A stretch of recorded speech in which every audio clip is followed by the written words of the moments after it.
wouldn't be involved. Is the FBI, and why weren't they involved then, and will they be involved in this investigation today? It's strange to hear that historic record and know that though we are a federally licensed facility, that the FBI didn't get involved at that point because they didn't believe they had any cause to or any legal standing to. I've been in touch with our attorneys in Washington, D.C., and we're working through the Enforcement Bureau at the FCC. We spoke with them yesterday to have the folks in Washington approach the FBI about getting involved here in Houston. There are no staff members on the Houston FBI office who, I'm told, have the expertise to deal with the kind of investigation that would be needed to really get to the bottom of what happened here. So we're kind of pushing on them a little bit through our attorney in Washington. You're holding a news conference today? Yes, we'll be holding a news conference outside the station studio window this afternoon at 1 p.m. And we'll be visiting with our city council member, Ada Edwards, who represents the district that KPFT is located in. Our congressional representative, Sheila Jackson Lee, is out of the country, but we'll be sending a statement that I'll be reading on her behalf. And Mary Thomas, will you also be speaking? I'll do my best. Is this going to change how you do your Zydeco program now? A little, yes. Do you feel safe? Oh, I'm okay. Yeah, I'm okay. Yes. And Dwayne, all of the producers that do their programs around the clock, how will they now, as this investigation goes on, be protected? You're in the Montrose section of Houston, not a place where there are a lot of drive-by shootings. Well, it's a bohemian section near downtown Houston, and it's not completely unusual that there would be the sound of a weapon fired, though it is rather rare. And we definitely are taking all of our volunteer and paid staff producers' safety at the highest level of concern. And we're looking at all of our different options right now as to whether or not we ought to just brick over that whole front of the building or put up steel plating or just replace the bulletproof glass with something a bit more stout. Well, I want to thank you both for being with us. Dwayne Bradley, station manager of Pacifica Station, KPFT, and Mary Thomas, host of the Zydeco program on KPFT. She narrowly missed the bullet that shot through the what they thought was bulletproof glass in the front of the station. This is Democracy Now!, democracynow.org, The War and Peace Report. When we come back, Naomi Klein, stay with us.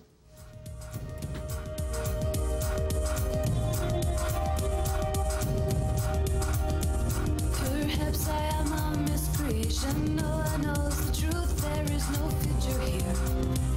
And you're the DJ, speaks to my insomnia and laughs at all I had to fear. Laughs at all I had to fear.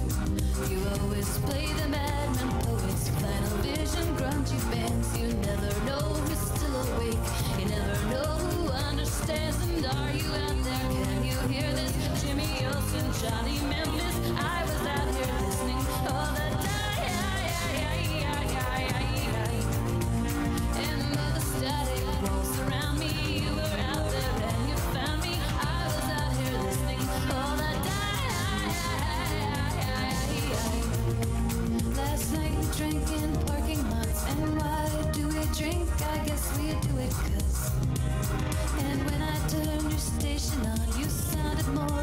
Actually sung for WBAI in New York. This is Democracy Now!, democracynow.org, The War and Peace Report. I'm Amy Goodman. The State Department is coming under criticism this week for refusing to allow a prominent South African social scientist to enter the country. Adam Habib was scheduled to speak at the annual meeting of the American Sociological Association in New York this past weekend, but the government refused to give him a visa. Ironically, the theme of this year's sociology conference was, is another world possible? At the conference, the ASA planned a series of sessions to assess the potential for progressive social change both in the U.S. and in the world, and to invite a serious discussion of economic globalization and its consequences. One of the most highly anticipated sessions was to feature Jeffrey Sachs, an internationally known economist and a former special advisor to UN Secretary General Kofi Annan, versus Naomi Klein, the Canadian journalist and author.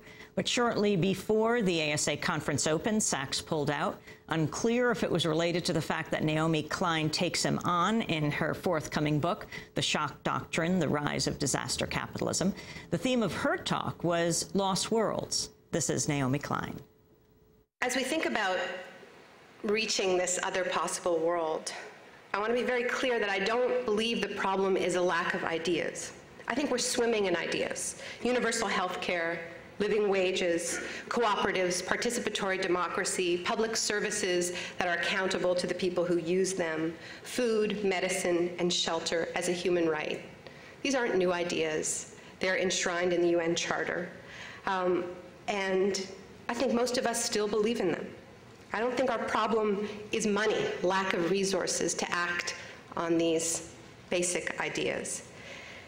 Now, at the risk of being accused of economic populism, I would just point out that in this city, the employees of Goldman Sachs received more than $16 billion in Christmas bonuses last year, and ExxonMobil earned $40 billion in annual profits, a world record. It seems to me that there's clearly enough money sloshing around to pay for our modest dreams. We can tax the polluters and the casino capitalists to pay for alternative energy development and a global social safety net. We don't lack ideas. Neither are we short on cash. And unlike Jeffrey Sachs, I actually don't believe that what is lacking is political will at the highest levels, cooperation between world leaders. I don't think that if we could just present our elites with the right graphs and PowerPoint presentations, no offense, that we would finally convince them to make poverty history. I don't believe that. I don't believe we could do it even if that PowerPoint presentation was being delivered by Angelina Jolie, wearing a product red TM Gap tank top and carrying a product red cell phone. Even if she had a product red iPhone, I still don't think they would listen. That's because elites don't make justice because we ask them to nicely and appealingly.